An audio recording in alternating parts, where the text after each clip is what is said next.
Happy birthday to you. Happy birthday to you. Happy birthday from Arnie's. Happy birthday to you. It's a happy birthday in Hershey, Pennsylvania for Scott Campbell. We're proud to say when I'm 61, you're 59. I can't believe that's possible, that you've aged well. Happy birthday to you, Scott. And I know this is the highlight of your media career to be on Arnie's birthday Zoom. Yeah, it's my pleasure to talk to you this morning. Well, Scott, I always ask in this first questions about this is what family traditions you had or birthdays you remembered growing up in Pennsulvania, and I assume that's where you grew up. I know you came to Purdue from Hershey. Did you grow up in Hershey? I did. I grew up in Hershey, and after my playing career, moved back here. So I've been in Hershey most of my life. Traditions for me for my birthday, I don't know. I would think every suburban kid would be similar. Yeah. I always was excited for whatever presents my parents could come up with. Usually revolved around some sort of sports thing, because that's what I enjoyed the most. I can tell you now that, I almost want to ignore the birthdays. Yeah. You mentioned 59, and I was talking to one of my friends the other day, and I said, I still feel like a 12-year-old sometimes, but it's amazing how time just marches on. And here we are.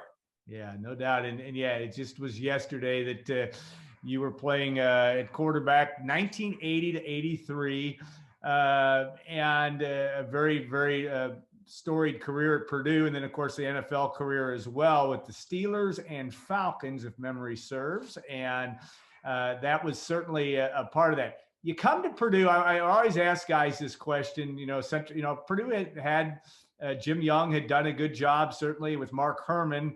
But still coming to Central Pennsylvania to get a quarterback of your ilk. How did that happen? Tell me about your recruiting story and how you ended up at Purdue. Yeah, it was really interesting. I had some good schools recruit me, and I had offers from Michigan and from Penn State.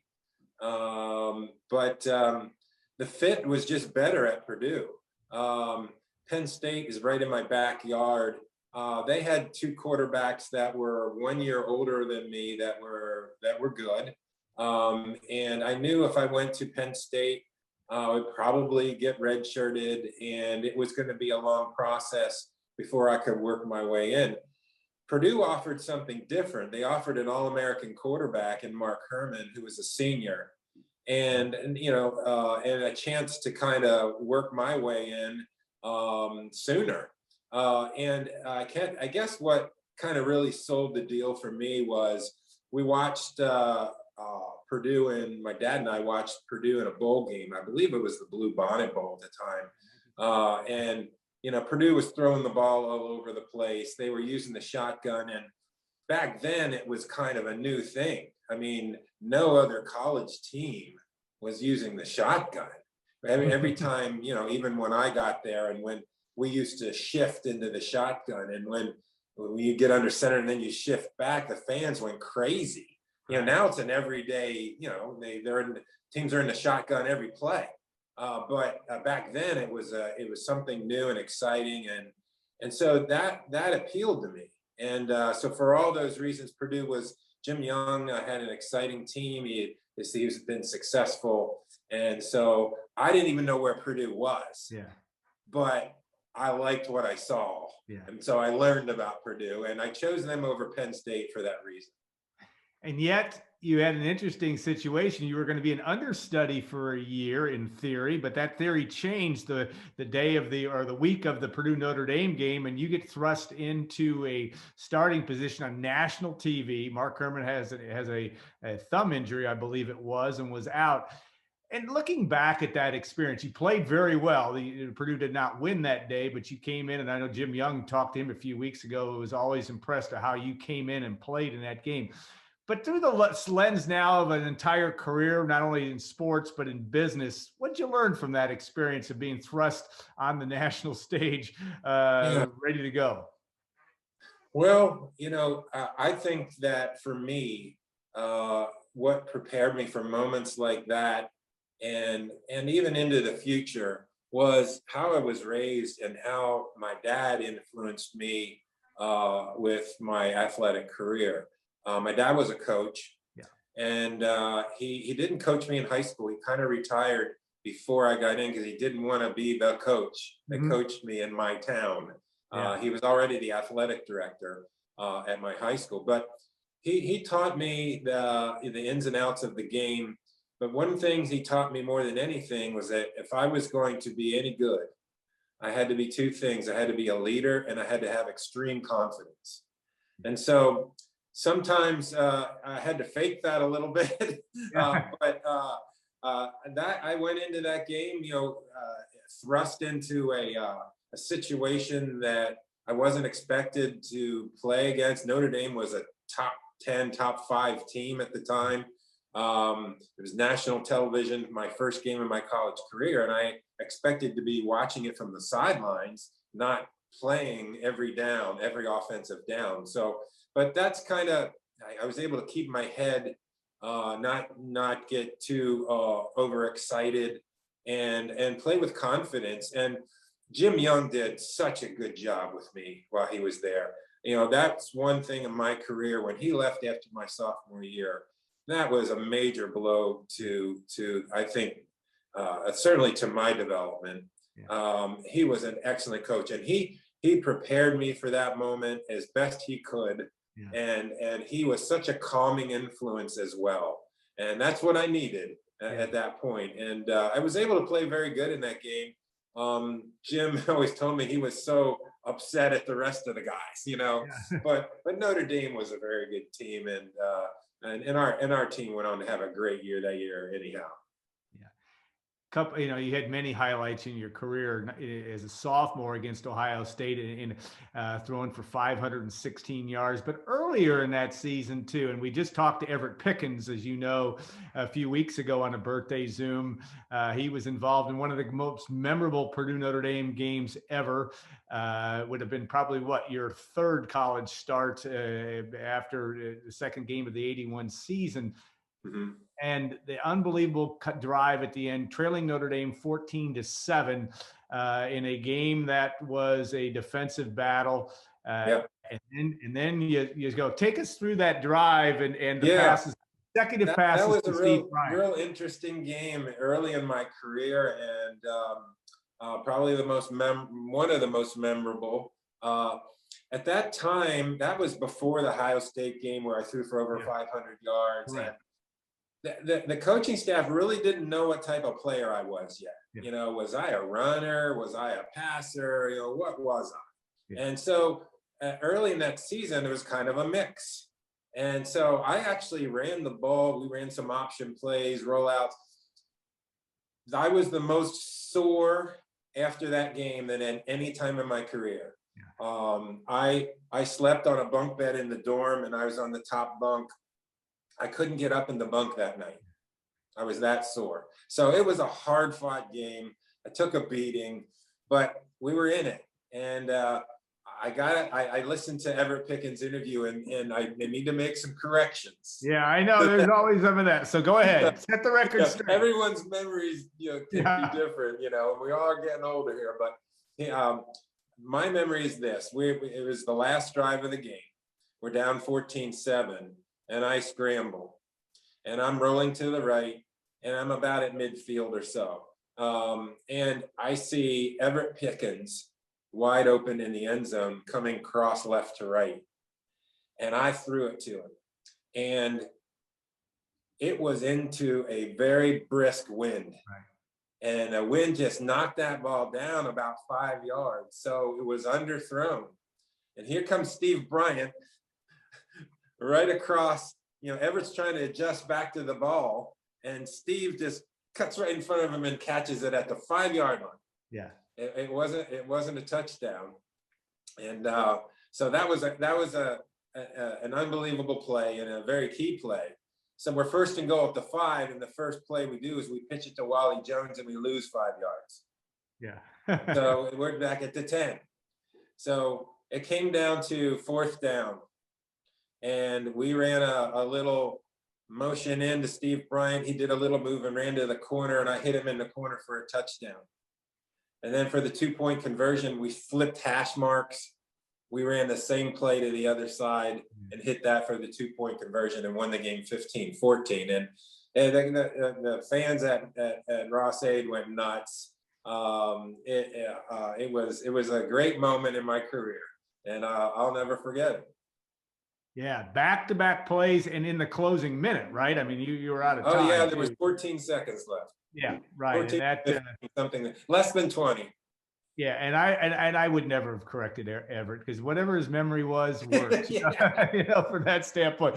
And I know Everett Pickens had a 51-yard reception in the second quarter of that game, and we talked about that as well. Yeah. But and had his moments as a player. Steve Bryant was a pretty good guy to have as your sophomore year, a guy you could rely on pretty well. And he was key. He was a top-notch receiver. Went on to play for the Houston Oilers for several years. He was a real go-to guy. He could get open, and he wasn't small. He was probably 6'2", so he was a nice target as well, could run. And he was very enjoyable to throw to. Other favorite or other things that you still recall, you think about, obviously even earlier in that 81 season, you beat John Elway too on national television. That was your second college start. So I mean that, and then you have Notre Dame the following week. That's an amazing story in its own right. But other things that come to mind from you, 82 and 83, the teams weren't as good. And that was a challenge too, something to experience. But what else is top of mind awareness as you look back at your career? Well, my junior and senior year, we had a coaching change, so we were in flux a little bit, and it was difficult. We had talent, especially on the offensive side of the ball, I think. Yeah. But we scored some points, but our record was, less than what we wanted. So disappointing in that, but just a lot of learning experiences for me. I think the main thing that I think about my senior year was, I was pumped for my last year at Purdue as a 3-year starter. And then we lost to Notre Dame the first game of the year, and I got benched. Yeah. Jim Everett, Leon Burnett decided to play Jim Everett, who was a very good player in his own right and had a great NFL career. So he was no slouch, that's for sure. So that was a very difficult time in my career. And again, I went back to what my dad taught me. Because, if something goes against you, you don't put your head down. And so I ran in practice. I ran the second team as best I could. And I tried to keep the best attitude I could and hoping I got another chance. And then a game and a half later, I was back in there, and then for the rest of the season. So that was a real learning moment for me. And it kind of teaches you, sports is a great teacher of things in life. And things don't always go your way, and you've got to know how to handle those things when they do come your way and get through them. And that was a good learning experience for me. Yeah, and you handled it well. And I was a college student or just out of school at that time, couldn't have been easy to do because of all the numbers you'd put up. And sometimes that happens from that standpoint. Yeah. You look at your being a member of the Cradle of Quarterbacks, and you were celebrated that a few years ago with Jim Everett, with Mark Herman, with Bob Greasy, Mike Phipps, Drew Brees, on down the line. Put that in perspective from the way that you look at. Oh yeah, that's something that if people think I'm part of that group. Wow, that's just something that I'm really proud of. That's an honor for me. Purdue has such a great tradition, and they got 2 Hall of Famers and a third one on the way. Yeah, with Brees and to be associated with that group is a great honor. Even though during my career we didn't necessarily win, the games that we probably should have, but just somebody, still recognizes that, that I had some success there. That's a great honor for me. Tell me about what's keeping you had a career in real estate. Tell me about that, or any family and friend notations you want to make here on your birthday. Yeah, so for the past 30 years or so, since I retired from football, I've been in the real estate business. I own my own real estate company with my brother-in-law. It's a family business. My father-in-law was in it. He's retired, but we're all three of us are still part of the development team. We do real estate brokerage and development. We own some properties, some rental properties that we own, and we've done quite a bit of for sale developments that over the years, residential developments. So that keeps me busy. We own our own title company, and here at our company as well. So there's a lot of different things that I do on a day-to-day basis. My wife thinks I just come here and play, and I'm very fortunate that we've had some success in our business over the years, and especially living here in my hometown. So that's what I do. I'll probably do it for several more years. Not quite ready to retire yet, but that's what I do. I enjoy playing a lot of golf. I've got great friends here in town, and we have a good time with them. My wife plays golf, and I do that with her as well. So it's very blessed. God has put his favor on me and my family, and we're very blessed to have what we have, and to have had the experiences that we've had. Does it really smell like chocolate in Hershey, Pennsylvania? Not so much anymore. They more than anything, we have the Reese's peanut butter cup plant here as well, so you can smell that more than anything. They shut down the main plant about 10 years ago now, and they have a brand new modernized plant in town that doesn't give off the smell that the old one did. So which is unfortunate, because it was kind of cool to smell that during the day. It's something I kind of remember as a kid, that smell of chocolate in the air. Yeah. Well, Scott, have a great birthday. I hope all the favors are good ones for you today. We remember you fondly, not only for what you meant to Purdue football, but what you meant to Purdue athletics over the years. You've been a big supporter of the Boilermakers, and best to you and yours today and always. Thanks, Alan. Appreciate it. Have a great day. I want to thank Arnie's for the birthday Zoom, and we appreciate that. And we'll look forward to the next one here in the next week or so. Have a great day, everybody.